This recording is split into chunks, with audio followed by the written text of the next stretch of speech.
Welcome to the Killik & Co podcast, 16th of June. Last week, Mark Carney took centre stage. He gave a speech at the Mansion House which referred to interest rates and felt that the market may have got it wrong in sense of timing. It led the market to take come to the conclusion that interest rates could well start to move higher in 2014, not 2015, where the market is currently prepared for, and 2016, which were some of Mark Carney's earlier comments at his tenure at the Bank of England. We'll take a look at some of the charts that were impacted most by that interest rate decision. But it has led some to conclude that we have got the Bank of England minutes due up this week. They come through, and it may indeed have preempted some sort of lack of unanimous voting on the decision for rates at the moment. We have had really a consensus now for many months. So if he is starting to prepare the market for a little bit of unsettling decision making on the panel there, then clearly that was the intention of last week. We also have in the forthcoming week, it's the FOMC. We'll be sort of hearing minutes there, and really the key in the US at the moment is the fact that US growth is slowing.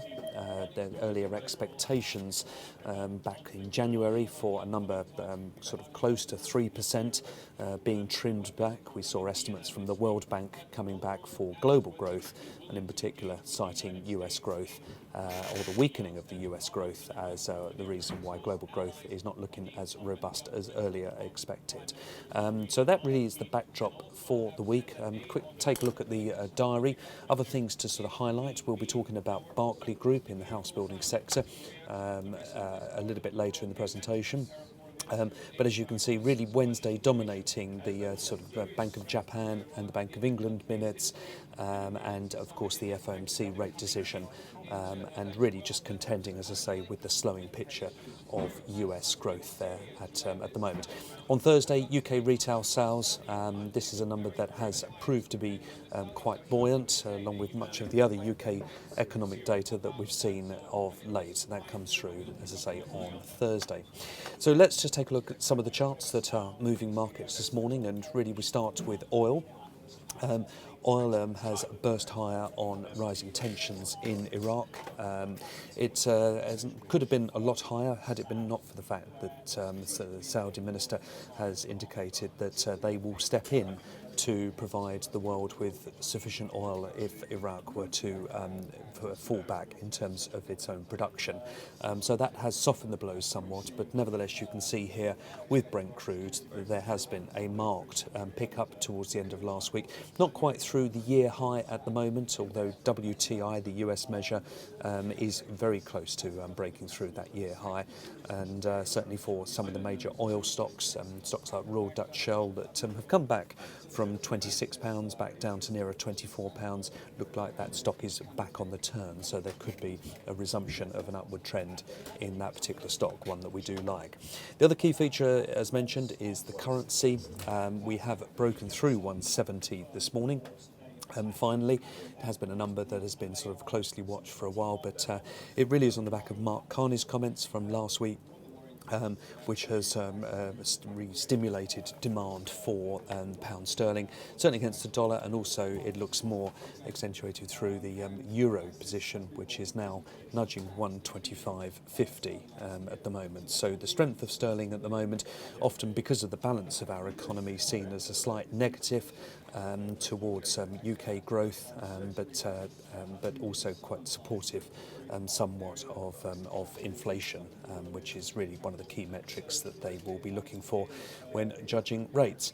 In terms of short sterling rates, well, this is the sort of movement or the expectation of interest rates, and you can see that sort of sharper move lower last week, really indicative of rates moving higher at a faster pace than the market had previously anticipated.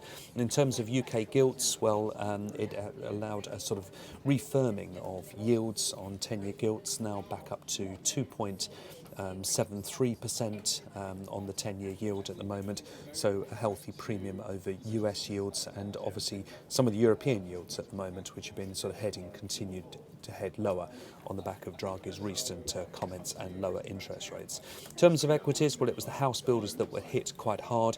There had been a sort of upturn prior to this move.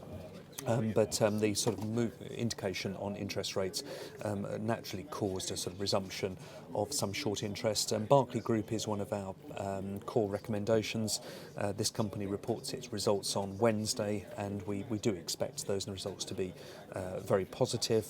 Their last trading update, which was in March, indicated that the company was well on track for top end of full year guidance, and we don't see much to have interrupted that particular flow of that business in the previous 3 months. Whilst of course interest rates going up at the base rate level, it's a notional sentiment indicator against the house builders, but of course most mortgages are priced off of long rates and they haven't moved too far. So we think that this pullback in Barclay Group holdings is a good buying opportunity ahead of Wednesday.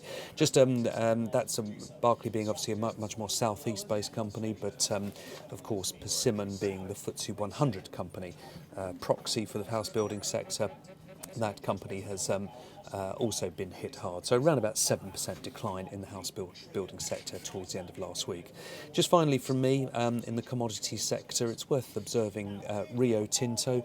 That stock found its way to a 2014 low, just nudging back to £30 as a small rally this morning in some of the mining stocks. But nevertheless, it really has been the one sector that is underperforming. Rio Tinto is very much driven by the price of iron ore, and as you can see, the iron ore price has settled back down to its lower trends for the price of that particular commodity.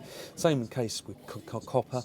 Very much towards the low end of its trading range at the moment. So commodity prices hardly reflecting the buoyancy that is seen in world economic growth at the moment. But clearly a sector to keep on a close watch. As a massive underperformer for 2014, we're obviously looking for signs that that process is going to reverse.